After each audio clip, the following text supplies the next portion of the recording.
Hate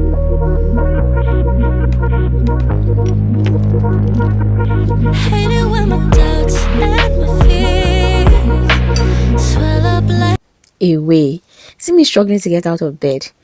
I guess we're finally at that phase where getting out of bed is actually a major task in the morning, and all the other accompanying stuff like the waddling gait and pain every 1 hour. But anyway, it just means that the journey is gradually coming to an end, and that I am so grateful for. So today is another weekend in my life, and I'm just really trying to document all of this phase because very soon it's going to pass, and I want to look back and make sure that I have enough memory of this phase of the journey. And so on this particular day, there's actually a whole lot lined up for me to do.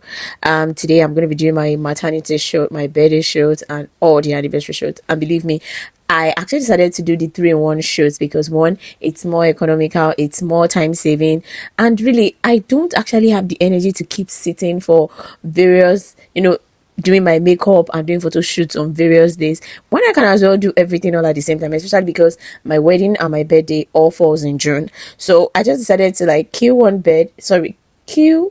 3 birds with 1 stone. That was exactly what I did. And so I had to wake up early in the morning in order to ensure that I get things fixed and get everyone ready on this particular morning. Hello, my name is Blessing and I am a doctor currently working in the NHS. I am a second year psychiatry trainee and I am also a mom to an active toddler, and I'm in my 3rd trimester of pregnancy, expecting my 2nd baby. And so here on this channel I share all about my journey balancing career, motherhood, and sharing about my pregnancy journey and all the things that is going to come afterwards. So if this is something that interests you, if you're a mom and you're working in a busy career and you're just looking for a community where you want to feel sane, then I guess this is a place for you. So feel free to join the community. And so let's just get into the vlog of today. So the day starts with trying to sort out my glucose test, and just like I told you guys in my last video that I am currently being investigated for a possible diagnosis of gestational diabetes mellitus, and this is what I have got to do. So I have to test my blood sugar about 4 times in a day, one when I wake up in the morning, another one after my breakfast, then after each of my meal of the day. And so this particular morning I woke up at about past 6. So the first thing was to first get her out of the way and then to sort out my food, because that was very important. And most mornings, by the time I'm waking up, I'm already feeling very hungry. So I just need to get it out of the way and get my body fueled with some food in order to be able to get on with the rest of my activities.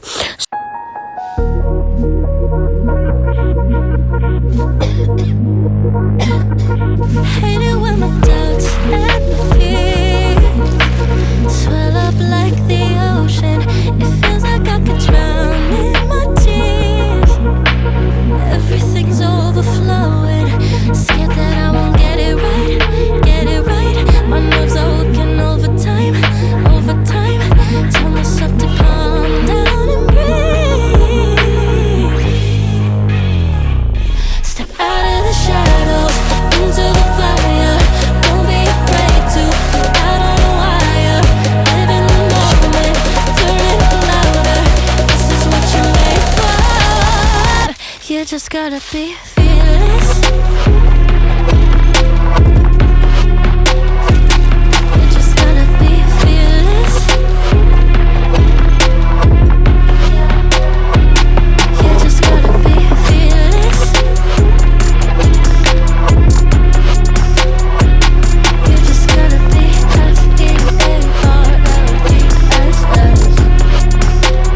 fearless. Once I get in and I put it in drive, ain't no more stopping me, don't even try. Controlling the chaos, controlling the vibe. Yeah, that's all the shots if you don't say. You'll never be heard if you don't say. Just gotta get out your own way. You can't learn to fly anymore if you don't. So I'm done putting together all the outfits that I'll be needing for the photo shoot, and I had to put a lot of things together, because I'm just like, okay, whatever happens, I just want to make sure I have more than enough outfit and not to have enough. So I packed a whole lot of things for myself and also for my son, because I don't want a situation whereby I have to go back home, or at any point maybe I have to pause it, or for any reason make it any longer. So when I got that out of the way, the next was to check my 1 hour post breakfast sugar. And yes, after getting that done, the next thing was to, what do you expect, hurry everybody else up in the house and to get going.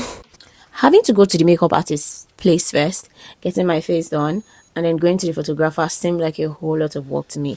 And so when I found this particular lady who is both a makeup artist and a photographer, I was just like, oh my god, like I've just found the perfect person, because I actually do not have the energy or to tolerate any form of extra stress. So it was just quite convenient for me, and I just know we're going to drive to our place. I was going to get my face done, and we're just going to get into the whole shoot and all of that. So that was quite a relief for me, and I just had to get through with every other thing, breakfast and getting everyone ready.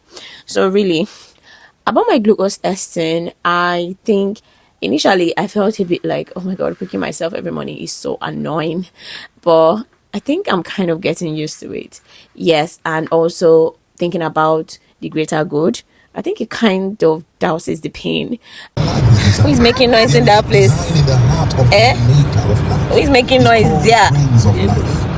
Is it you, pom pom? It's not you. But I just heard your voice just now, and you're saying it's not you. I deny yourself. Even to the cry of wisdom. I'm really hoping that at the end of the day that I won't have that diagnosis and everything is just going to be okay, nothing, and then life goes on. But then I've also thought about the worst case scenario that, okay, what if eventually the test shows that I have gestational diabetes mellitus? Yeah, it's not the end of life. And the good thing about it is the fact that everything tends to resolve after pregnancy, and so that's my consolation. Alexa,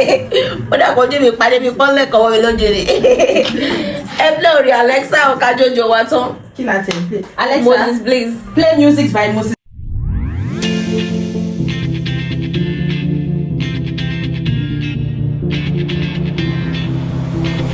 When my days end, I must just fall in love. I know the DJ and I love this song. This is my first time of working with this particular lady, but she was really calm. She was welcoming. Like, I really enjoyed the entire process. It was fun. We chatted a lot. There was a whole lot of dancing. It was a really nice atmosphere. And at this time, everyone was tired. Everyone was hungry. Even my son was already tired. And so we just stopped by at the store to pick up some groceries.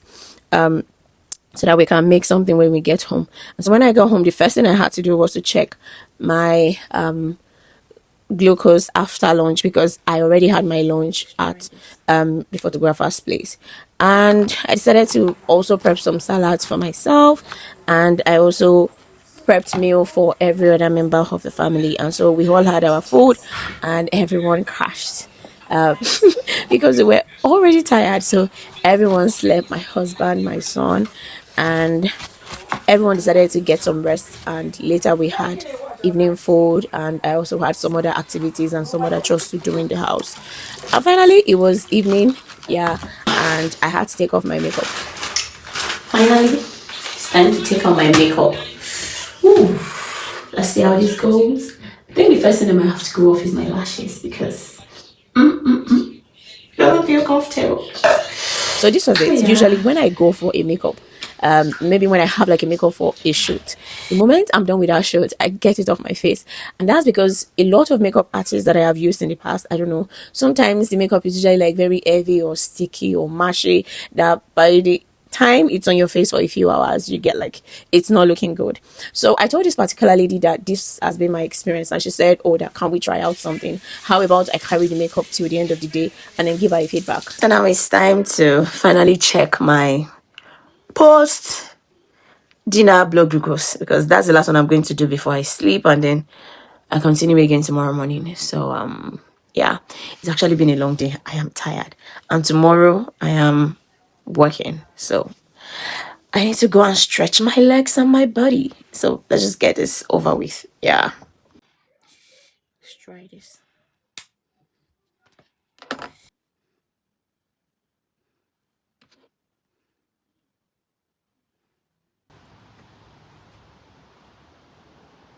The next morning, first thing first, I did my glucose test, and after that it was time to go get myself some food. So I was actually feeling like having something very light for breakfast, so I had a bowl of fruits with yogurt and a little bit of granola. It was cold, yeah, and I really enjoyed it. It was really, really, really nice. Mirror, mirror on the wall, tell me who gon' rise and fall. I've been running from my flaws, still I'm standing 10 feet tall. Mirror, mirror, don't you lie, I can see it in my eyes. Truth gon' surface every time, even when no other dancing with my shadow in a room full of gold, trying to count on my regrets like the stories I told. Mama said, boy, don't sell your soul for applause, but the silence louder now than a million God. I seen kings fall quick for a hit on a rail, seen queens trade crowns for a 6-figure. The possibility of having gestational diabetes mellitus was actually a wake-up call to me, and kind of feel I wish I knew earlier, and maybe I would have done better, especially in my second trimester, because the plan was actually to be very healthy in this pregnancy. The plan was actually to eat healthy, to have a healthy lifestyle, to be very active. But then first trimester was really hard. And second trimester, when I said, okay, I'm just going to get back, into all of my activities, I'm going to hit the gym, I'm going to make changes to my diet. There was a whole lot going on. I had exams. I was trying to pass my driving test. There was just a whole lot going on. And before I knew it, I sacrificed my evenings. The evenings that I should have used, to get active. I sacrificed it in order to be able to attend to some other things. But the truth is, looking back now, I feel like I have no excuse. If I wanted to be active, I probably would have still done it. I decided to try a little bit of gardening, which is quite funny. I just wanted to see if it's possible to actually grow something here. And since it was spring/summer, I decided to plant something. And to my surprise, it's actually growing really well. And I'm excited this morning because today is my last on-call before I start my maternity leave. So basically, today is my last on-call until I go for maternity leave, and I'm so excited because it's been a long time coming. And I'm really glad because I remember my first trimester, oh my god, I was really sick to the point that I couldn't even do my own calls. It had to be put out as locum, and some other people had to take them up, and that was because I was really sick and really couldn't do it. So I won't be taking on calls anymore until I commence maternity leave, but I'll still be going to work and I'll still be doing every other thing. But I'm just so glad, really, because now we are 30 weeks and a few more weeks, yeah, and at least I get to have that opportunity, not to have to wake up in the middle of the night, not to have to be walking around with my big tummy, because believe me, it's becoming much more difficult, to walk around, especially at night, to get things done. I didn't even know that I would have the strength to be able to continue my on-call until my third trimester. And I remember that during every of my risk assessment, my supervisors have always asked me, Blessing, are you sure you want to continue with your on-calls? And if at any time you feel you can't cope, just let us know, okay? And so that was quite reassuring for me, but here we are, and yeah, so I'm happy. As usually my call will start 9 a.m. and it is span until 9 a.m. tomorrow morning, and it's a non-residential call, so I don't have to be in the hospital in person at all times. So when I am needed, the ward staff will reach out to me, and then I'll go into the hospital and attend to those jobs if I need to be in the hospital. Some jobs can actually be sorted out remotely, and maybe just based on some conversations on phone, and so such minor jobs can be sorted out. You might just be given an advice, it might just be something minor that can be done remotely where you don't have to go into the hospital. But in some cases, you really have to go in, maybe to review a patient, if there's a new admission and all of that. It's already past 9. I've gotten a call from the ward and to sort out a job, which I have already done now. And so the next thing is just for me to I'm going to take a shower now. While I am waiting for the next job or for the next call, I still have a lot of other administrative stuff to sort out. Like, I still have some things to do in my portfolio, like a lot of things to do. So I'll just use this opportunity to keep sorting that out, you know, gradually while I wait. And if at any time I have to go into the hospital, then that's fine. So let's see how it goes. Although the last 2 days from the handover notes, it seemed like the world has really been quiet and calm. So I just hope, let's see if it goes that way too for me today. Okay guys, yeah, I'll catch you. Yeah, I have just gotten a job. They rang me from the hospital, and this time around I have to go in. So I'll be going in now. Though I feel a bit tired and not really like myself, but I think I can still I can still get through the day. So I'll just head in now, get the job sorted out, and hopefully be back to get some more rest and also get some food to eat. Yeah, see you. Thankfully, my call ended up not being as busy as I anticipated. It was really like a fairly good call, yeah. And so this is how I'm going to be ending this video. I hope you enjoyed it, and feel free to share your thoughts and your comments, and I'll see you in another video. Bye.